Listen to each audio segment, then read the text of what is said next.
Dear students, आज हम discuss करेंगे numericals on first law of thermodynamic.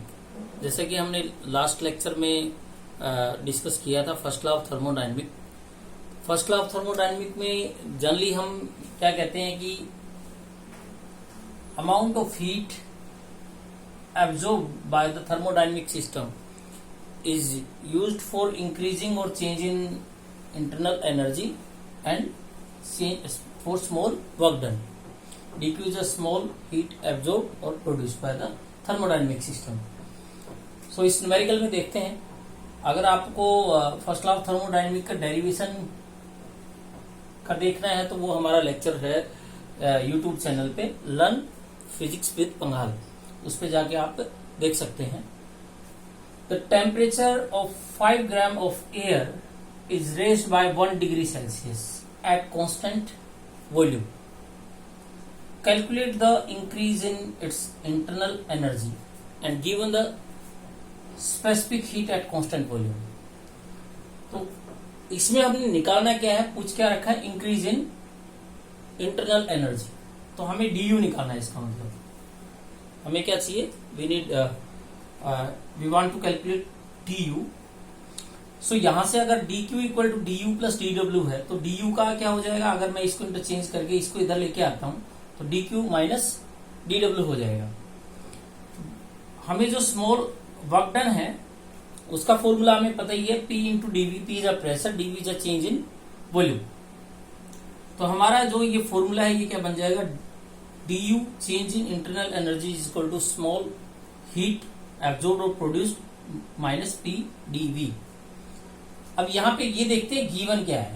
पहले तो गिवन है यहाँ पे जो एयर है जो जिसका मास 5 ग्राम दे रखा है उसका हम 1 डिग्री सेल्सियस टेम्परेचर को रेज करते हैं और कांस्टेंट वॉल्यूम पे।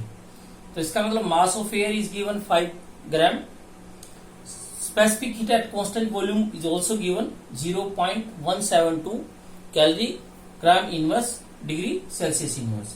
और चेंज इन टेम्परेचर, जो एयर का टेम्परेचर रेज हो रहा है वो 1 डिग्री सेल्सियस, इसका मतलब change in temperature is 1 degree Celsius. Now air is heated eight constant volume.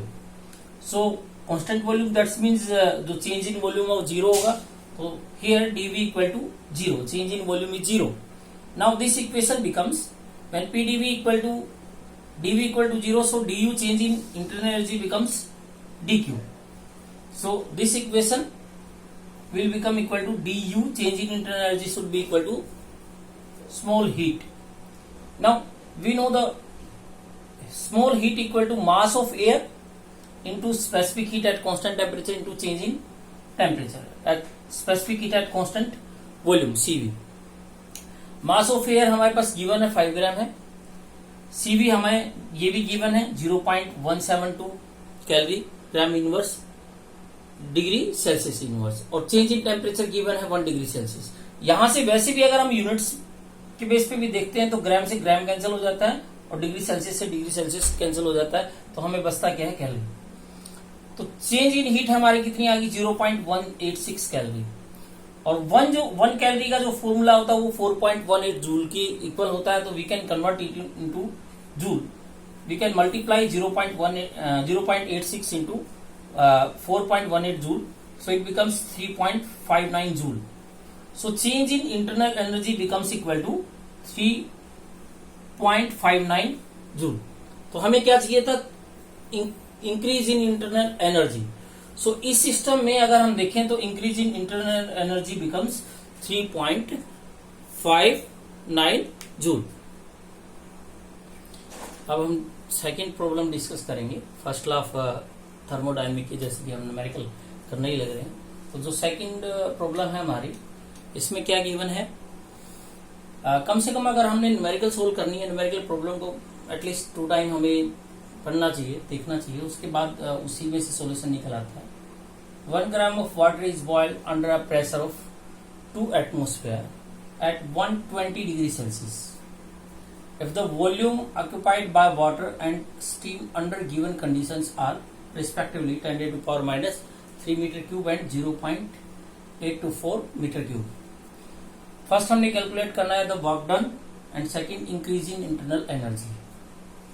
तो पहले गिवन जो दे रखे हैं उसको एक बार देखते हैं क्या क्या गिवन है। इसमें आप देखेंगे मास ऑफ वाटर गिवन है, इसको स्मॉल m से रिप्रेजेंट कर लेते हैं 1 किलोग्राम। और गिवन है लेटेंट हीट, तो लेटेंट हीट गिवन है दैट इज 2.20 इंटू 10⁶ जूल पर किलोग्राम। 1 एटमॉस्फेरिक प्रेशर की जो वैल्यू होती है वो न्यूटन पर मीटर स्क्वायर में पास्कल में भी कन्वर्ट कर सकते हैं। 1.013 into 10⁵ newton per metre square के इक्वल होती है। तो फर्स्ट पार्ट हमारा क्या है, हमने वर्क डन निकालना है। So work done against pressure is given, जो हमने निकालना है। तो इसमें क्या क्या गिवन है जो टर्म्स आप यूज कर सकते हैं। We know the small work done is P into dV। Here is pressure is also given to atmospheric pressure and change in volume is also given, that is 0.824 metre cube.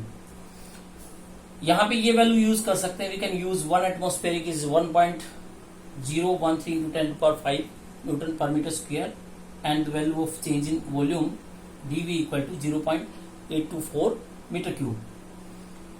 So multiply this term and we get the 0.167 into 10⁶ joule is a small work done. तो first part हमारा solve हो गया, जिसमें हमने work done निकाल ली है, जो आया हमारा 0.167 इंटू 10⁶ जूल। सेकेंड पार्ट जो प्रॉब्लम का है उसको अगर हम देखें तो हमने क्या निकालना है, increase in internal energy. So according to first law of thermodynamic we know dq equal to du plus dw।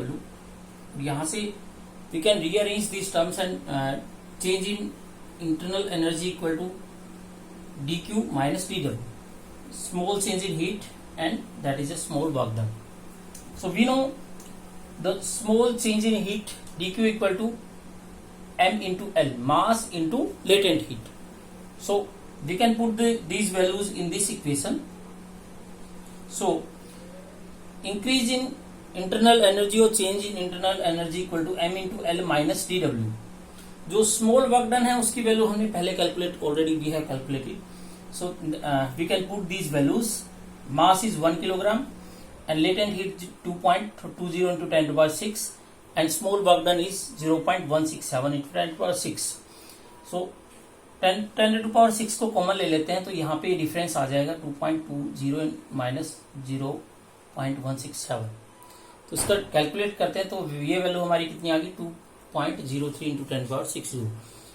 सो हमने कुछ न्यूमेरिकल्स किए हैं, कुछ आप ट्राई करना है इसको। तो ये फर्स्ट लॉ ऑफ थर्मोडायनेमिक की कुछ न्यूमेरिकल्स थी। Thank you.